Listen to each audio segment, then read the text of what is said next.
नमस्कार दोस्तों, ACC profession के यूट्यूब चैनल से का स्वागत है। दोस्तों हम लोग बिहार स्टेट या बिहार शिक्षक भर्ती में भारतीय राष्ट्रीय आंदोलन के इतिहास के परिदृश्य को या उसकी घटनाओं को क्रम के अनुसार पढ़ रहे थे और उसके बारे में हम लोग अध्ययन कर रहे थे। ठीक है, पिछली वीडियो हम लोगों ने देखा कि कैसे जनरल डायर ने जलियांवाला बाग में हजारों भारतीयों को मौत के घाट या उन पे सीधे गोली चलवा दी, जिसकी निंदा पूरे भारतवर्ष में की गई और साथ ही साथ एक कमेटी बिठाई गई जिसमें जनरल डायर को दोषी पाया गया और अंग्रेजी सरकार ने उसको कहां भेज दिया, इंग्लैंड वापस भेज दिया। लेकिन हमारे यहाँ के एक क्या थे, एक स्वतंत्रता सेनानी जिनका नाम उधम सिंह था, उन्होंने 21 साल बाद जाके वहां जनरल डायर को गोली मार के बदला ले लिया। ठीक है, लेकिन इस नरसंहार के बाद या जलियांवाला बाग हत्याकांड के बाद अब भारत में जगह जगह विद्रोह होने लगा। ठीक है, या जगह जगह पे अंग्रेजी शासन के विरुद्ध नारे लगाए जाने लगे। इसी बीच एक घटना होती है। घटना ये थी कि जैसे अंग्रेज हमारे यहाँ राज्य करते थे, वैसे ही अंग्रेज कई देशों पे और उनका कब्जा था। ऐसे ही एक देश है तुर्की। तुर्की में वहाँ का जो खलीफा पद है उसकी बहुत वैल्यू होती थी। लेकिन जब ब्रिटिश ने उन पे आक्रमण किया और वो खलीफा पद को समाप्त करना चाहते थे, जिससे क्या हुआ, भारतीय मुसलमान क्या हो गए, रुष्ट हो गए। ठीक है, जब भारतीय मुसलमान रुष्ट हो गए तो भारतीयों ने अंग्रेजों के खिलाफ खिलाफत आंदोलन की घोषणा कर दी। ठीक है, किस आंदोलन की? खिलाफत। तो ध्यान रखिएगा, खिलाफत आंदोलन यहां से नहीं आया था। खिलाफत आंदोलन आपका आया था जब ब्रिटिश ने टर्की पे हमला किया था, तो वहां से। ठीक है, क्योंकि मुसलमानों को लगता था कि कहीं ना कहीं ब्रिटिश खलीफा पद से छेड़छाड़ करेगा, इसलिए उन्होंने ब्रिटिश साम्राज्य के खिलाफ क्या किया, अपना आंदोलन छेड़ दिया। ठीक है, और ये आपका खिलाफत आंदोलन 1919 में हुआ था। कहीं कहीं किताबों में 1920 भी लिखा है, लेकिन नहीं, आपका खिलाफत आंदोलन प्रारंभ किया गया 1919 में। और खिलाफत आंदोलन 3 महत्वपूर्ण व्यक्ति थे, हसरत अली, शौकत अली और मोहम्मद अली। ठीक है, ये 3 व्यक्तियों के नेतृत्व में ये आंदोलन शुरू किया गया, जिनमें शौकत अली और मोहम्मद अली मेन है। यानी कि आपसे पूछता है कि खिलाफत आंदोलन किसके नेतृत्व में किया गया, तो अली बंधु के नेतृत्व में खिलाफत आंदोलन पूरे भारतवर्ष में ये जारी किया गया, क्योंकि इनको भी लगने लगा कि अगर यहाँ अंग्रेज रह गए तो ये भी हमारे धर्म के साथ छेड़छाड़ करेंगे। ठीक है, और इन्होंने अपना नेता किसको चुना? गांधी जी को। ठीक है, गांधी जी को इन्होंने अपना नेता चुना। तो इस प्रकार आप देखेंगे गांधी जी का ये पहला जन आंदोलन था। इसके पहले गांधी जी ने जो भी आंदोलन किया था किसी छोटे हिस्से पे, जैसे आपका चाहे चंपारण वाला हो, चाहे खेड़ा वाला हो, चाहे अहमदाबाद मिल वाला हो, वो छोटे छोटे टुकड़ों में था। लेकिन ये जो खिलाफत आंदोलन था, पूरे हिंदुस्तान में मुसलमानों का जो ग्रुप था, वो गांधी जी को लीडर बना करके अंग्रेजों के खिलाफ इस आंदोलन में खड़ा कर दिया। ठीक है, तो इस प्रकार इन लोगों ने 19 अक्टूबर 1919 को खिलाफत दिवस मनाया। अब देखिए, खिलाफत दिवस के विषय में कुछ कंफ्यूजन है। अगर आप नेट पे खोजेंगे तो 17 अक्टूबर दिखता है, लेकिन एनसीईआरटी की बुक में 19 अक्टूबर है, तो हम वेरीफाइड बुक को ही लेके चलेंगे। 19 अक्टूबर 1919 को खिलाफत दिवस मनाया गया और पूरे भारतवर्ष में खिलाफत आंदोलन की शुरुआत हो गई। ठीक है, देखिए, क्योंकि मुस्लिम समुदाय ये लड़ाई लड़ रहा था जिसमें गांधी जी साथ दे रहे थे, और गांधी जी का कहना था कि अगर खिलाफत आंदोलन में कांग्रेस, जो कि बहुत बड़ी पार्टी थी उस समय, कांग्रेस अगर खिलाफत आंदोलन में मुसलमानों का साथ देती है तो इस प्रकार वह अंग्रेजों को जड़ से उखाड़ फेंकने में मदद करेगी। लेकिन कांग्रेस ने कहा कि अगर हम मुस्लिम समुदाय के लिए, जो कि उनका धार्मिक मामला है, अगर हम उनका साथ देंगे तो जो हमारी स्वतंत्रता की लड़ाई है उससे हम भ्रमित होकर के या उससे बढ़ करके केवल धार्मिक क्षेत्र में लड़ाई लड़ने लगेंगे। ठीक है, तो इस प्रकार कांग्रेस ने इसमें इनका साथ नहीं दिया था, पूर्ण रूप से साथ नहीं दिया था। ठीक है, तो ये बात हो गई खिलाफत आंदोलन की। जो कि खिलाफत आंदोलन बाद में 1924 में जब तुर्की में कमाल पाशा वहां की जो सरकार बनी या नेता थे कमाल पाशा, वहां की जब सरकार बनाए वो, तो उन्होंने खलीफा पद को ही समाप्त कर दिया।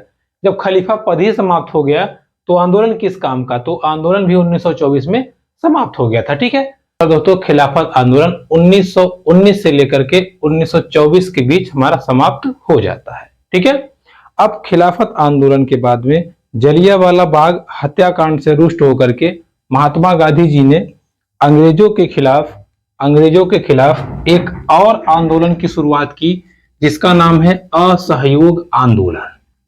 ठीक है, असहयोग आंदोलन, क्योंकि खिलाफत आंदोलन में कांग्रेस साथ में नहीं थी, तो इस आंदोलन में गांधी जी ने कांग्रेस के साथ इस आंदोलन की शुरुआत की। 1 अगस्त 1920 से शुरुआत हमारा होता है असहयोग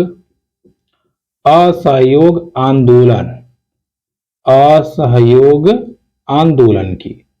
और इस आंदोलन की जो नींव रखी गई थी वो कांग्रेस के नागपुर अधिवेशन 1920 में इस कांग्रेस की नींव रखी गई थी, या इस बैठक में यह निर्णय लिया गया था कि अब असहयोग आंदोलन की शुरुआत की जाएगी। ठीक है, तो इस प्रकार नागपुर अधिवेशन के बाद में, जिसके जो आप कह सकते हैं कि विजय बहादुर इसके जो अध्यक्ष थे कांग्रेस के, और उनके नेतृत्व में नागपुर अधिवेशन 1920 में यह निर्णय लिया गया था कि असहयोग आंदोलन अब से लागू किया जाएगा। ठीक है 1 अगस्त 1920 से असहयोग आंदोलन की शुरुआत हो जाती है। अब इस आंदोलन के तहत सभी भारतीय स्टूडेंट यानी कि जो छात्र थे, उन्होंने कहा हम अंग्रेजों के यूनिवर्सिटी में नहीं पढ़ेंगे। उन्होंने विद्यालय को त्याग दिया। सभी वकीलों ने कोर्ट को त्याग कर दिया। सभी मजदूरों ने मजदूरी करने से मना कर दिया। सभी आप कहिए दर्जी, मोची, चाहे जो ले लीजिए, सब लोगों ने काम करने से मना कर दिया। इस प्रकार अंग्रेजों का क्या होने लगा, भारी नुकसान होने लगा। अब अंग्रेजों को जूता सिलाना है, कहां सिलाएं, कपड़ा प्रेस करना है, कहां कराएं, कहीं आना जाना है, कहां से जाएं, सब भारतीयों ने उनका सहयोग करने से मना कर दिया। ठीक है, कोई भी काम अंग्रेजों का हम नहीं करेंगे, ऐसा किस कहना था भारतीयों का असहयोग आंदोलन के तहत। ठीक है, तो असहयोग आंदोलन के तहत ऐसा कहना था भारतीयों का, जिसमें सब ने एक एक करके जो अंग्रेजों ने पद दिए थे, जैसे गांधी जी को उन्होंने दिया था कैसर ए हिंद, गांधी जी ने कैसर ए हिंद की उपाधि वापस कर दी। जमनालाल बजाज ने राय बहादुर की उपाधि उनको दी गई थी, या बहादुर राय की उपाधि दी गई थी, उन्होंने वो वापस कर दी। तो इस प्रकार कांग्रेस के अधिवेशन 1920 में जिसके जो अध्यक्ष थे कौन थे, विजय राघवाचार्य, अभी शायद मैं थोड़ा सा नाम गलत बता दिया था, ध्यान रखे रहिएगा। विजय राघवाचार्य के नेतृत्व में नागपुर अधिवेशन में यह निर्णय लिया गया कि 1 अगस्त 1920 से असहयोग आंदोलन की शुरुआत की जाएगी। और इस प्रकार भारतीयों ने अंग्रेजों का समर्थन एकदम बंद कर दिया, कोई काम नहीं करेंगे, एकदम प्यार से वो आते थे, ये करना है नहीं करेंगे। अब एक अंग्रेज अफसर स्कूल में जाके पढ़ाएगा नहीं, वो पुलिस चौकी पर रहेगा नहीं, वो जूता पालिश करेगा नहीं, वो जलेबी नहीं बनाएगा, वो पकौड़ी नहीं बनाएगा। तो इस प्रकार अंग्रेज एकदम परेशान हो गए, एकदम डिस्टर्ब हो गए अंग्रेज, और वो हमेशा वो खुन्नस में रहने लगे, यानी कि वो मौका ढूंढने लगे कि कैसे भी करके कोई गलती हो और फिर हम इनको थूर दें। ठीक है, और गांधी जी ने सख्त कहा था कि आप लोग कभी भी हथियार मत उठाइएगा, ऐसे ही अंग्रेजों को परेशान करिएगा। अब अंग्रेज मौके की तलाश में है, भारतीय मौका देना नहीं चाहते। लेकिन हुआ क्या, इसी बीच घटना हो जाती है किसकी, चौरा चौरी। देखिए चौरा चौरी आपका है गोरखपुर में, उत्तर प्रदेश का एक जिला है गोरखपुर। यहां पे होता क्या है कि यहाँ पे जो किसान थे, किसान कह लीजिए, या जो आंदोलनकर्ता, ये चुपचाप अपना आंदोलन करते हुए जा रहे थे। इन पर क्या हुआ, पुलिस ने गोली चला दी, वहां की पुलिस ने इन पे गोली चला दी। अब गोली चला दी, एक दो लोग को गोली लग गई, तो अब भले से असहयोग आंदोलन शांतिपूर्वक हो रहा था, लेकिन जनता ने जब देखा गोली, जनता में एकदम आक्रोश आ गया और जनता क्या की, दौड़ा ली, पुलिस को क्या की, दौड़ा ली। अब ये सब पुलिस सब भाग के कहा चले गए, थाने में, ये सब भाग के चले गए थाने में। तो जनता ने कहा रुको बेटा, इन्होंने थाने को चारों तरफ से घेर करके थाने में आग लगा दी। सोचिए, थाने में ही आग लगा दी, और इस प्रकार ये आग लगने के कारण 22 पुलिसकर्मी इसमें जिंदा जल गए। सोचिए, कोई तो जल के भाग रहा था, पकड़ के बस चल अंदर डाल दिए। ठीक, तो इस प्रकार चौरा चौरी घटना में गोरखपुर में 22 पुलिसकर्मियों को जिंदा जला दिया गया असहयोग आंदोलन के दौरान, जिससे गांधी जी को बहुत झटका लगा। गांधी जी को बहुत झटका लगा, और चूंकि उस समय असहयोग आंदोलन एकदम पीक पे था, ऐसा लग रहा था कि ये आंदोलन आजादी दिला देगा, अंग्रेज एकदम त्रस्त हो गए थे। लेकिन कुछ लोगों की गलती की वजह से कह लीजिए, या आक्रोश में आने की वजह से गांधी जी ने इस आंदोलन को बंद कर दिया। उन्होंने घोषणा कर दी कि अब असहयोग आंदोलन को बंद किया जाता है। यानी कि चौरा चौरी घटना के बाद में 5 फरवरी, इसकी डेट थी 5 फरवरी 1922, 5 फरवरी 1922 में चौरा चौरी हत्याकांड कह लीजिए या चौरा चौरी कांड के बाद में गांधी जी ने असहयोग आंदोलन को वापस ले लिया। उन्होंने कहा कि ये आंदोलन हिंसा वाला नहीं था, आप लोगों ने हिंसा कर दिया, तो उन्होंने आंदोलन को वापस ले लिया। जैसे ही गांधी जी ने आंदोलन को वापस लिया, अंग्रेजों ने गांधी जी को पकड़ के जेल में डाल दिया। ठीक, अब देखिए बात को समझिएगा। चौरा चौरी कांड के बाद में असहयोग आंदोलन की समाप्ति की घोषणा के बाद में फिर से कांग्रेस में मनमुटाव उत्पन्न होने लगा। कांग्रेस में क्या होने लगा? मनमुटाव उत्पन्न होने लगा। क्यों ना हो, लोगों को लगने लगा कि जब कोई आंदोलन पीक पे रहता है, गांधी जी बंद कर देते हैं। असहयोग आंदोलन उन्होंने बंद कर दिया। ऐसे ही पिछले कुछ आंदोलन जो थे, चंपारण वगैरह छोटे छोटे आंदोलन जीत के वो बैठ गए, और उन्होंने कोई बड़ा आंदोलन जब एकदम चरम पे पहुंचता है बंद कर देते हैं। इस प्रकार कांग्रेस में या लोगों में, राजनेता जितने थे उनमें आपसी मतभेद होने लगा। कुछ लोगों ने कहा कि गांधी जी ने ये आंदोलन बंद करके बिल्कुल सही काम किया है, लेकिन कुछ लोगों ने कहा नहीं, गांधी जी ने आंदोलन बंद करके सही काम नहीं किया है, इसमें हम कुछ बदलाव लाएंगे। तो इसके जरिए या इसके लिए बदलाव के लिए 1923 में स्वराज पार्टी, ध्यान समझिएगा, 1923 में स्वराज पार्टी सी चितरंजन दास और मोतीलाल नेहरू, ठीक है, मोतीलाल नेहरू और सी चितरंजन दास, ये दो व्यक्तियों ने स्वराज पार्टी की स्थापना कर दी। ठीक, अर्थात इन्होंने कहा कि अब हमारे विचार जो है थोड़े से गांधी जी से भिन्न रहेंगे, हालांकि हम भी देश की आजादी के लिए ही काम करेंगे, लेकिन हमारा थोड़ा रवैया अलग रहेगा। तो इस प्रकार स्वराज पार्टी की स्थापना 1923 में गांधी जी के विचारों से असहमत कुछ लोगों ने कर दी, जिसमें जो लीडर थे या चेयरमैन कह लीजिए, चितरंजन दास और मोतीलाल नेहरू, इन दो लोगों ने स्वराज पार्टी की स्थापना कर दी। बहुत ही फेमस क्वेश्चन है, खूब पूछता है दबा के कि स्वराज पार्टी की स्थापना कब हुई। तो स्वराज पार्टी की स्थापना 1923 में हुई थी, जब गांधी जी से लोग असंतुष्ट हुए थे तो। ठीक है, चलिए अब कुछ दिन बाद 1924 में सचिंद्र सान्याल, देखिए 1924 में इनका नाम था सचिंद्र सान्याल, इन्होंने हिंदुस्तान रिपब्लिक